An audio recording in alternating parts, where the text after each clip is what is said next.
আসসালামু আলাইকুম, welcome back to my channel. আজকে আমি আপনাদের তৈরি করে দেখাবো মোরগ পোলাওয়ের রেসিপি। ঝটপট কিভাবে আপনারা এই রেসিপিটি তৈরি করে নিতে পারবেন সেটি আজকে আমি আপনাদের সাথে শেয়ার করব। প্রথমেই এখানে নিয়ে নিয়েছি অল্প কিছু পরিমাণে পেঁয়াজ কুচি, ফেটানো টক দই, অল্প পরিমাণে পেস্তা বাদাম, অল্প পরিমাণে কাজু বাদাম এবং 1 চা চামচ পরিমাণে পোস্ত দানা নিয়ে নিয়েছি। 1 কাপ পরিমাণ পানি দিয়ে বাদামগুলো এবং পোস্ত দানাগুলোকে ভিজিয়ে রাখবো অল্প কিছু সময়ের জন্য, দ্রুত ব্লেন্ড হয়ে যাওয়ার জন্য। একটি প্যানে অল্প পরিমাণে সয়াবিন তেল গরম করে নিয়েছি। এবার পেঁয়াজগুলোকে ভেজে নেব। পেঁয়াজগুলো ভাজা কমপ্লিট, বেরেস্তা বানিয়ে নিয়েছি। এবার সবগুলোকে তুলে নিব। এখানে আমি 4 টুকরো পরিমাণে সোনালী মুরগি নিয়ে নিয়েছি। আপনারা চাইলে দেশি মুরগ মুরগি বা ফার্মের মুরগি দিয়ে এই রেসিপিটি তৈরি করে নিতে পারবেন।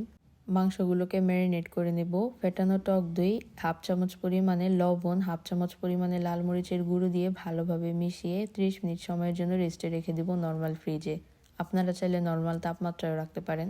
একটি ব্লেন্ডার জারে ভিজিয়ে রাখা বাদাম এবং পোস্ত দানাগুলো নিয়ে নিয়েছি। সাথে 5 থেকে 6টা কাঁচামরিচ নিয়ে নিচ্ছি। আপনারা আপনাদের পছন্দ মতো ঝাল বাড়িয়ে কমিয়ে নিতে পারবেন। সবগুলোকে পেস্ট করে নেওয়া কমপ্লিট।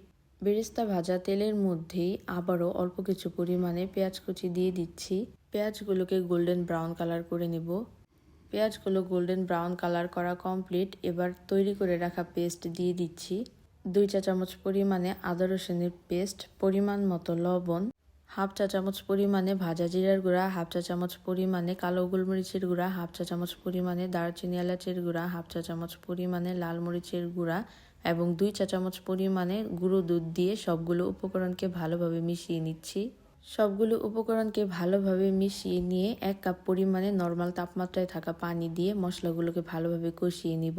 নর্মাল তাপমাত্রায় থাকা পানি না দিয়েও আপনারা এখানে লিকুইড দুধও ব্যবহার করতে পারেন। তেজপাতা ও কয়েকটা এলাচ অ্যাড করে দিচ্ছি। মশলাগুলো ভালোভাবে কষানো কমপ্লিট। এবার ম্যারিনেট করে রাখা চিকেনগুলো অ্যাড করে দিচ্ছি। চিকেনগুলো অ্যাড করে ভালোভাবে নেড়েচেড়ে মিশিয়ে নিতে হবে মশলাগুলোর সাথে। মশলাগুলোর সাথে মাংসগুলো মেশানো হয়ে গেলে ভেজে রাখা বেরেস্তা এবং কয়েকটা আস্ত কাঁচামরিচ দিয়ে দিচ্ছি।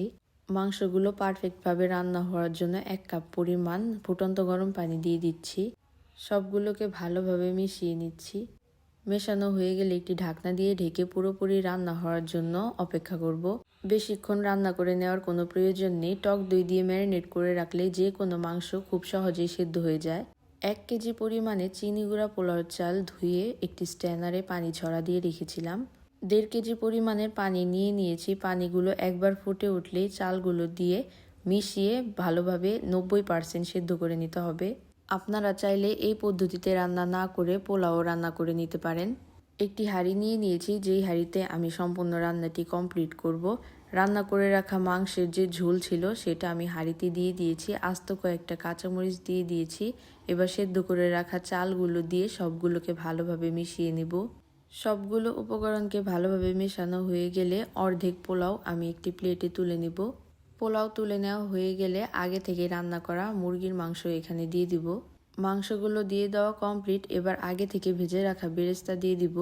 বেরেস্তা দেওয়া হয়ে গেলে বাদবাকি তুলে রাখা পোলাও চালগুলো মাংসের উপর দিয়ে দিব। সবগুলো চাল দেওয়া কমপ্লিট। এবার 1 টেবিল চামচ পরিমাণে ঘি দিয়ে দিচ্ছি এবং আবারও ওপর দিয়ে বেরেস্তা দিয়ে দিচ্ছি। বেরেস্তা দেওয়া হয়ে গেলে একটি ঢাকনা দিয়ে চাপ দিয়ে ঢেকে রাখবো 30 মিনিট সময়ের জন্য। 30 মিনিট পর একদম কমপ্লিট মোরগ পোলাওয়ের রেসিপি। আজকের এই রেসিপির পদ্ধতিতে মোরগ পোলাও রান্না করলে যে কোনো মুরগি দিয়ে রান্না করেন না কেন খেতে অসাধারণ লাগবে। মোরগ পোলাওয়ের এই রেসিপিটি আপনাদের কেমন লেগেছে অবশ্যই কমেন্ট বক্সে কমেন্ট করে জানাবেন। যারা এখনও চ্যানেলটিকে সাবস্ক্রাইব করেননি এখনই সাবস্ক্রাইব করে ফেলুন। আল্লাহ হাফেজ।